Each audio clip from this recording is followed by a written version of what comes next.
우리 생활 속에서 궁금한 부동산 상식들을 알아보는 시간. 부동산 칼럼니스트 송동원 박사님과 함께하는 생활 속의 부동산 이야기를 전합니다. 이 프로그램은 부동산 정책부터 개발, 운용, 관리, 경매, 절세 등 부동산 관련 핵심 지식을 중심으로 구성됩니다. 부동산 개발 금융 송동원 박사님의 칼럼, 부동산이 경제입니다. 여기는 경북 영주시에 지어지고 있는 더 리브 아파트 현장입니다. 이 아파트는 대한토지신탁이 개발신탁 방식으로 시행하고 있는 아파트입니다. 이 아파트에서 최근 무슨 일이 일어났는지 요즘 입주자들이 시위를 하고 시끄럽습니다. 영주에서는 최대 규모의 아파트 단지이고 분양이 완료된 상태입니다. 입주자들이 입주할 날만 기다리고 있는 이런 상황에서 입주자들의 의사에 반하는 이러한 일이 일어난 것 같습니다. 어떤 일이 일어났는지 한번 분석해 보겠습니다. 2021년 2월 4일 목요일자 영주시민신문에 가흥 더 리브 아파트에 대한 기사가 나왔습니다. 그리고 이 기사는 입주자들이 지금 시위를 하고 있고 입주자들의 재산인 아파트가 설계도와는 영 딴판으로 지어지고 있다라는 기사가 나오고 유튜브 방송도 봤습니다. 영주 지역 사회에서 부동산 문제와 관련해서 지역 개발과 관련해서 특히 주거 문제와 관련해서 관심을 가지고 있는 저로서는 이 부분에 대한 논평을 하지 않을 수 없습니다. 우선 제가 현장을 다녀는 왔습니다만 일일이 취재하지 못했기 때문에 뉴스를 중심으로 좀 살펴보고자 합니다. 더 리브 아파트는 대한토지신탁이 시행사입니다. 일반인들은 잘 알지 못하는 내용이지만 개발신탁 방식으로 이루어지는 현장입니다. 개발신탁이라고 하면 여기에 보시는 바와 같이 신탁사가 그 이익과 또는 손해에 대해서 모든 것을 책임지고 가는 방식이기 때문에 입주자들로서는 중소 시행사가 하는 것보다가 훨씬 더 안정감을 얻을 수 있습니다. 그리고 초기에 금융비용이라든가 토지에 대한 비용이라든가 건설 비용이라든가 좀 높아서 적지 않은 분양가입니다. 그러나 여기 입주자들은 애초에 여기 광고에 나오고 설계도에 나왔던 것을 믿고 신뢰하고 분양을 받았을 것입니다. 영주 지역이 최근 10년간 공급된 아파트가 1200세대밖에 없습니다. 인구 10만 밖에 안 되는 중소도시에 약 1000세대의 분양은 대단히 기록적인 것입니다. 아파트는 분양이 완판이 되었죠. 가흥 더 리브가 내세우는 여러가지 장점을 보고 완판이 된 것 같습니다. 더 리브 아파트는 이제 입주를 얼마 남겨두지 않은 현장이죠. 그런데 입주를 얼마 남겨뒀지 않은 이 시점에서 갑자기 입주자가 될 사람들이 시위를 하고 있다고 해서 내용을 좀 들여다보고 저도 현장을 일일이 취재하지 않았기 때문에 영주시민신문이 전달하는 내용을 중심으로 좀 보겠습니다. 가흥 더 리브 아파트 기본 편의시설조차 누락됐다. 이런 내용입니다. 또 지하 3층 주차장에서 지하 2층으로 설계가 변경되었다. 주차 유도 시스템 요구에도 미설치를 한다. 일부 동은 지하 층고가 낮아서 택배 차량이 이용 불가하다. 입주 예정자들의 불만이 팽배하고 민원 및 항의 시위도 지금 일어나고 있다라는 기사입니다. 그리고 사진에서 보는 바와 마찬가지로 층간 소음 문제라든가 건설 원가를 공개하라든가 이런 피켓을 들고 입주 예정자들이 지금 시위를 하는 현장의 사진이 나와 있습니다. 엉터리 분양 홍보다, 가흥 더리부 입주민이 속았다, 이런 내용이 있습니다. 먼저 문제점이 나열된 걸 좀 보고 말씀드리겠습니다. 입주민들의 편의시설에 대한 배려 없이 공사를 강행하고 있다. 이런 것에 대해서 입주 예정자들이 불만을 토로하고 항의를 하고 있다라는 내용입니다. 입주 예정자 협회가 지금 결성된 모양인데요. 아마 법적 단체는 아니라도 어떤 공동주택이라도 이제 입주하면 아파트 대표자 회의가 있고 입주자 대표 회의죠. 그다음에 여기는 이제 입주를 아직 하지 않았기 때문에 입주 예정자 협의회 형태로 결성이 되어 있는 모양입니다. 여기서 입주 예정자들의 요구사항은 층간소음 문제를 좀 해결하라. 그리고 정보를 공개하라. 정보는 어떤 정보를 공개하라고 하는지 이거는 법에 따라서 정보 공개 청구 같은 걸 통해서 가능합니다. 분양가는 최고, 품질은 최하.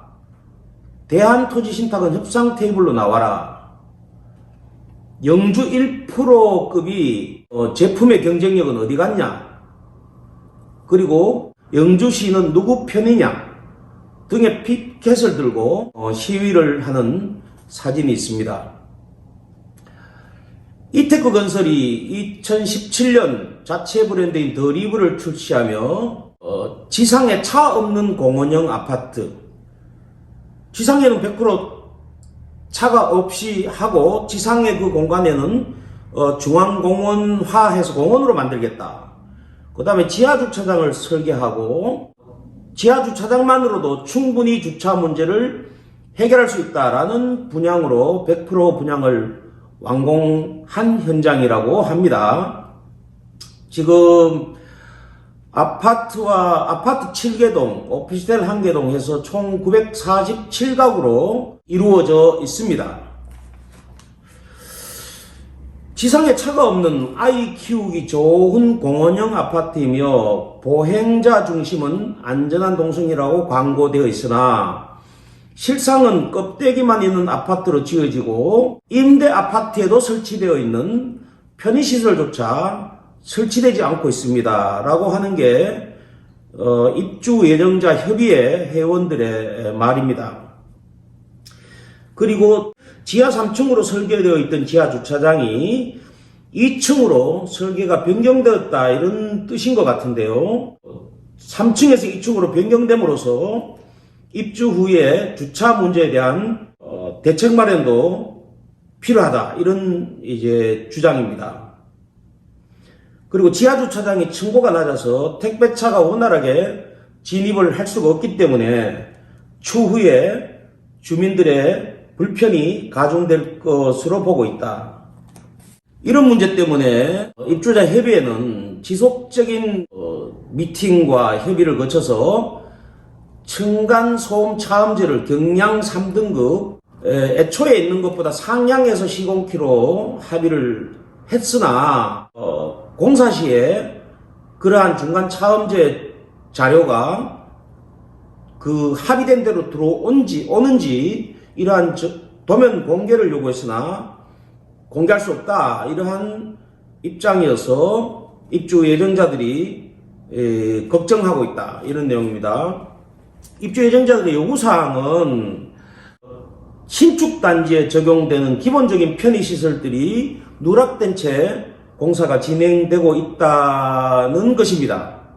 그리고 당초에 설계도에 있는 대로 또는 그 광고물에 나와 있는 대로 모델 하우스가 있을 때 설명을 들었던 대로 그대로 되고 있는지 이러한 것을 확인하기 위해서 자료나 도면 공개를 요구했으나 시공사 쪽인 이테크는 우리는 권한이 없으니까 대한토지신탁과 협의하라, 이렇게 얘기를 하고 있고, 입주자들은 시공사가 시공 주체자로서 책임 있는 행동을 해달라, 이렇게 요구하고 있습니다.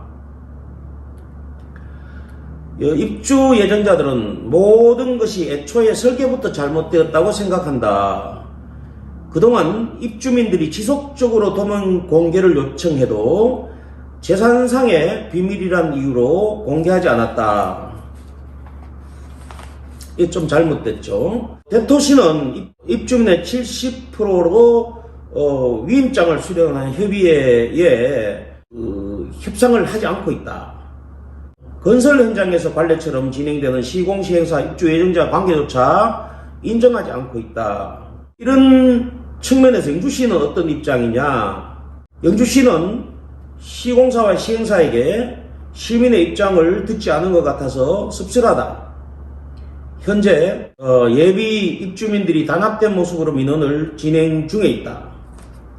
그리고 예비 입주자들은 시청, 시의회, 시공사, 시행사, 경북도청 권익위원회 등의 가능한 루트를 동원해서 문제점을 알릴 계획이라고 밝혔다라는 것입니다.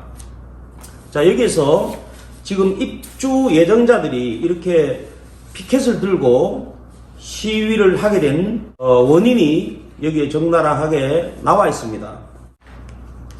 시장에 오랫동안 종사한 저로서 모든 일이 잘못되고 난 다음에 안타깝습니다 라는 말을 하기보다는 잘못되어 가고 있을 때 조금이라도 도움이 되었으면 하는 심정으로 이 부분에 대한 논평을 하겠습니다. 먼저 입주 예정자들, 당초에는 분양을 받은 사람들이죠. 분양을 받을 때는 상세하게 여기에 설계도라든가 이런 걸 일일이 개인적으로 잘 보지 못합니다. 단지 모델하우스에 나와 있는, 모델하우스의 홍보관에 있는 설명과 홍보 분양 광고물에 있는 내용을 믿고 청약을 하고 계약을 하는 것입니다. 그런데 이렇게 계약이 이루어지고 분양자가 정해지고 그 다음에 계약이 된 이러한 현장은 건설사나 또는 시행사가 일방적으로 설계도면을 변경한다든가 이렇게 할 수가 없습니다. 이 부분에 대해서는 조금 이해가 안 가는 부분인데요. 아마 입주자들은 당초에 여기가 지하 3층이 아니라 지하 2층으로 지하 주차장이 설계가 되었는 것을 착각하는 것은 아닌지 모르겠습니다. 그러나 지하 3층의 주차장이면 전 세대가 지하로 들어갈 것인데, 그리고 지상에는 차 없는 아파트 단지를 만들겠다. 아이들이 마음대로 뛰어놀 수 있는 아파트 단지를 만들겠다. 중앙공원이 있는 아파트를 만들겠다. 이러한 것은 굉장히 중요한 마케팅 포인트입니다. 그것을 믿고 청약하고 여기를 계약했을 수 있으니까요. 그런데 공사가 진행되는 가운데서 3층으로 예정된 지하 주차장이 2층으로 설계가 변경되었다? 이거는 있을 수가 없는 일입니다. 자, 설계가 변경되는 과정을 보겠습니다. 아주 경미한 설계의 변경은 가능할 수 있습니다. 그러나 이러한 대단지는 설계 변경을 하기 위해서는 입주자 여러분들의 동의가 필요합니다. 왜냐하면 이 재산은 앞으로 누구 거예요? 입주 예정자들, 이미 청약, 이미 분양을 받은 사람들의 재산입니다. 그런데 A 모델로 만들겠다고 광고하고 분양했는데 하다가 보니까 이거 공사비도 모자라네? B 모델로 하겠어 라고 하려면 모든 협의가 이루어져야 됩니다. 근데 일방적으로 이렇게 도면을 변경했다든가 이런 것은 일어날 수 없는 일입니다. 그 일어날 수 없는 일이 일어났다고 하니까, 자, 두 군데의 오류가 있는 것은, 하나는 이 아파트를 분양받은 청약자, 입주 예정자 여러분들이 애초부터 설계가 그렇게 된 것을 그냥 홍보관의 말로만 하는 얘기를 듣고 그렇게 알고 있다가 막상 나중에 가니까 야 이거 3층이라 그랬는데 왜 2층이야 이렇게 어필을 하는 경우가 있을 거예요. 것이고요. 처음서부터 변경된 게 없죠. 그렇다면 입주자 여러분들의 책임 또한 지는 것입니다. 만약에 설계가 3층에서 2층으로 변경되었다고 하면 이런 일은 일어날 수 없는 일입니다. 청약받은 자들의 동의도 필요하지만 설계를 변경하려면 설계자가 이 현장은 감리가 있습니다. 감리가 그 건설회사에서도 감리가 있지만 입주자 여러분들을 대신해서 아마도 영주시가 감리를 정할 것입니다. 그 감리자가 계속 한 달에 한 번 또는 한 계층이 올라갈 때마다 한 번씩 나와서 설계도대로 지어지고 있는지 이러한 것을 감리하도록 되어 있습니다. 그리고 설계도대로 건설이 이루어졌을 때 공사비를 여기 지금 현장은 공사비 PF가 일어났죠. 그러면 공사비 누가 줘요? 여러분들은 입주 예정자들은 청약을 받은 사람들은 아마도 1차, 2차, 3차 이렇게 중도금을 낼 것입니다. 그 중도금을 내는 것을 가지고 공사비로 쓰는 것이죠. 이 경우는 지금 분양이 100% 완료됐기 때문에 여러분들이 입주자들이 내는 중도금으로서 공사비를 지불할 것입니다. 그 공사비는 누가 가지고 있어요? 토지신탁이 가지고 있는 거죠. 토지신탁이 이테크 건설에 공사비를 지불할 때는 감리자의 확인을 받습니다. 감리자는 공사의 감리자도 있고 영주시가 선정한 감리자도 있습니다. 이 여러분들을 대신한 감리자도 있습니다. 감리자가 오케이 이상 없습니다. 또 한 계층 올라가서 또 오케이 이상 없습니다. 라고 감리의 도장을 찍어야 은행에서 또는 신탁에서 공사비를 계속 지급해 주는 것입니다. 그런데 도면 보다가 엉뚱하게 잘못되어 있다? 말이 안 되는 것이죠. 이 내용에 대해서는 제가 깊이 파악하지 못했기 때문에 실제로 여기가 그러한 공사의 불법 변경이 일어났는지 아니면 어떤 내용인지에 대한 인지를 하지 못하고 있기 때문에 일반적인 사항을 말씀을 드리는 것입니다.